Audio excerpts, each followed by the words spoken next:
Dakshine, Ruwanthika, Gunaratne, welcome to Al-Arabiya.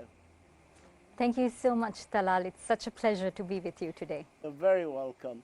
I'd like to start by asking questions concerning the report that your panel of experts has submitted to the Security Council in January of this year. I would like to start with the topic of benefiting from the conflict that's taking place in Yemen. On Tuesday of this week, the Security Council passed a new sanctions resolution number 2511. The panel found that the Houthis are involved in cases of violations of asset freeze measures by allowing the diversion of frozen assets and public funds through false contracts for the benefit of individuals acting on behalf of Abdul Malik al-Houthi and Saleh Misfer al-Sha'ir, who is a Houthi general in charge of logistics, and who was also instrumental in the diversion of funds unlawfully appropriated from Houthi opponents. How do you expect the Security Council to act? Thank you, Talal. So as you know, the panel is a technical body that reports on not only on sanctions violations, but also on other threats to peace and security in Yemen. So it's in this context that we present a report every year to the Security Council, which is published as a Security Council document. The panel's job is to present information in an impartial manner, the way that they find it, in a technical manner. And then the panel also makes certain recommendations to the Security Council and also to the Sanctions Committee.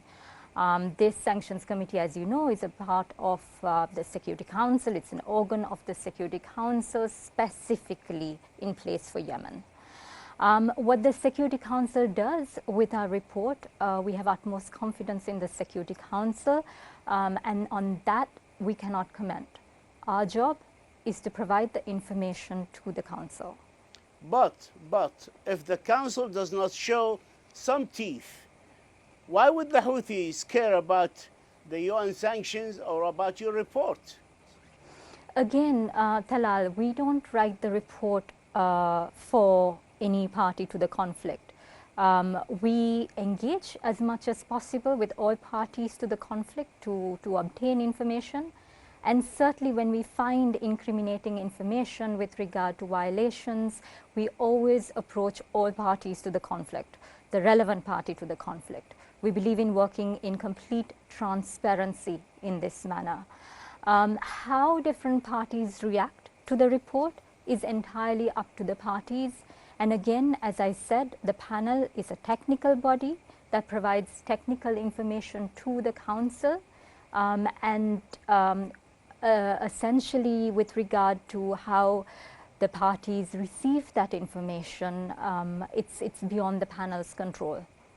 Certainly you would hope that the Council will act on your work, will take advice and recommendation from your report and act on them. Otherwise, what's the point? Of course, we hope that the Council as well as the committee acts on our recommendations. But as you know, the Security Council is essentially our master. We are the tools of the Council and the committee.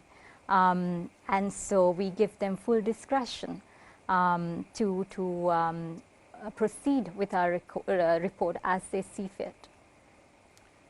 Okay, I'll go to the report now. Can you explain to our viewers how, in the absence of the rule of law and oversight of Yemen, the Houthis are allowed, with the lack of any accountability, to increasingly divert or lose the aid owing to corrupt practices by their officials? With regard to the diversification of humanitarian assistance, this is something that we have consistently reported in with regard to our panel reports. So this includes, for example, attacks against humanitarian workers, threats to humanitarian workers, diversification of aid, undue influence on beneficiary lists, and most recently the imposition of 2% levy, if you want to call it that, on humanitarian projects. But we don't only report on obstructions to humanitarian assistance by the Houthis. We also monitor obstructions to the inflow of goods and humanitarian assistance by the government of Yemen and the coalition. So we continue to report on that. And as well as with regard to financiers, we also continue to report on financing or corrupt practices, in a sense, by both officials of the Houthi authority and then also with regard to government of Yemen officials as well. But you are giving the impression here they are both sharing 50-50 the amount of violations of humanitarian law and of diversion of humanitarian assistance and confiscating it and directing it to the fronts for their fighters, while actually the UN officials here said to me the overall majority of the violations are by the Houthis themselves. Do you agree with that? As you know, we have 5 different experts in our team. And we have one expert who looks at humanitarian assistance violations as well as international humanitarian law violations. With the limited resources the panel has, the panel cannot quantify the number of violations that occur. I believe in that sense it's the UN that is best placed to make such an assessment. Well, the now, UN with regard to the panel of experts, what we have found is that the restrictions with regard to humanitarian assistance continues within Houthi-controlled territories, and it's increasing. And this is a point that we have raised within our report. Well, the UN has made itself clear that more than 90% of violations are by the Houthis. Weapons and the smuggling and the new weapons procurement by the Houthis, in addition to the previously known weapon systems, according to your report, the Houthis used a new type of Delta design, uncrewed aerial vehicle, and a new model of land attack cruise missiles. Do you have any indications where they obtained these new weapons? It's something that we continue to investigate, Talal. As you know, anything that is transferred into Houthi-controlled territory with the aim of benefiting the listed individuals falls within the targeted arms embargo on Yemen. So these are matters that continue to fall within our portfolio, and we continue to investigate. There was a high-profile seizures on the 25th of November 2019 of a dhow carrying anti-tank guided missiles and other missiles parked in the Arabian Sea. And in previous years, sea transport continues to play a role in potential violations of the targeted arms embargo. Does this constitute a major problem to implement the arms embargo in your view? Indeed, any weapons that come into Yemen in violation of the targeted arms embargo is a major problem in view of the implementation of sanctions.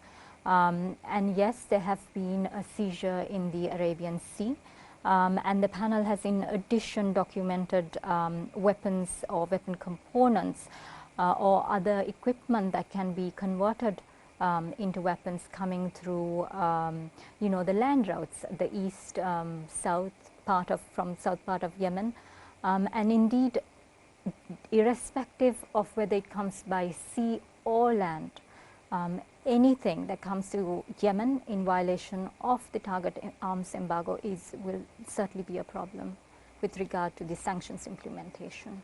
But the landline to Sana'a on the south of Yemen, parts of it are controlled by government forces. Does that mean that the government forces of Yemen are duplicit in this arms smuggling to the Houthis? Or maybe they are incapable of stopping it? As of now, all we know is that there have been seizures. There have been seizures that we've inspected with regard to weapons that were captured in areas that are controlled by the government of Yemen.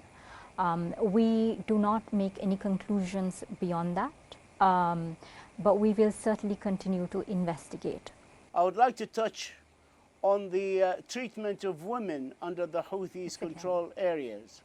The panel of experts on Yemen, your team, has identified a Houthi network involved in the repression of women who oppose the Houthi, including through the use of sexual violence, headed by the director of the Sana'a-based Criminal Investigation Department, Sultan Zabin. Now that it has been identified, has it been stopped? And if not, what can the Security Council do to stop it? In that respect, essentially, I think what's important also with respect to the panel methodology is that we have given the Houthi authorities the opportunity to respond to the allegations that this individual and some identified members of his network is involved in sexual violence and certainly repression of women. And this we continue to do. It's a part of our mandate to provide the opportunity to respond to all parties involved. And so the Ansar Allah authorities, the Houthi authorities are well aware of this information, and certainly what they do, we will continue to monitor, simply because we will continue to monitor whether these violations continue. And certainly they continue with respect to the individuals identified within the panel's report. We've made certain recommendations to the Security Council on this as well, how the Security Council proceeds, again, is within the complete prerogative of the Security Council. I do note, however, that the new resolution that came out on the 25th of February does mention sexual violence in respect to Houthi-controlled areas, as well as recruitment of children by all parties to the conflict across Yemen. But while you're monitoring and while you're giving recommendations to the Security Council, the ill treatment and the violations against women's rights and the sexual violence that's being practiced go on while you're waiting for the Houthis to respond to the allegations. However, I'd like to stress here that we would like to know what are the recommendations that your panel of experts has submitted to the Security Council, the nature of these recommendations.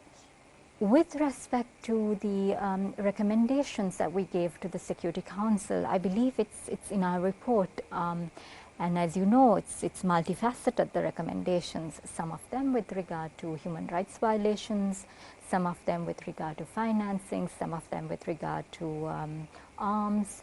So it's multifaceted, the recommendations. But with regard to this heinous crimes of using sexual violation and sexual violence against women, do you remember what were your specifically your recommendation to the Security Council in this very important aspect? So one of the recommendations that we made was we recommended that the Security Council convenes a special meeting on this with Yemeni stakeholders if possible, to understand the extent of the issue and the challenges faced by these women. Of course, I'm paraphrasing, but more or less that was one of the recommendations. Dakshine, Ruwanthika, Gunaratne, the coordinator of the panel of experts on Yemen to the Security Council, we thank you for this interview and for your insights, and we look forward to talking to you again in the future. Thank you. Thank you, Talal. Much appreciated.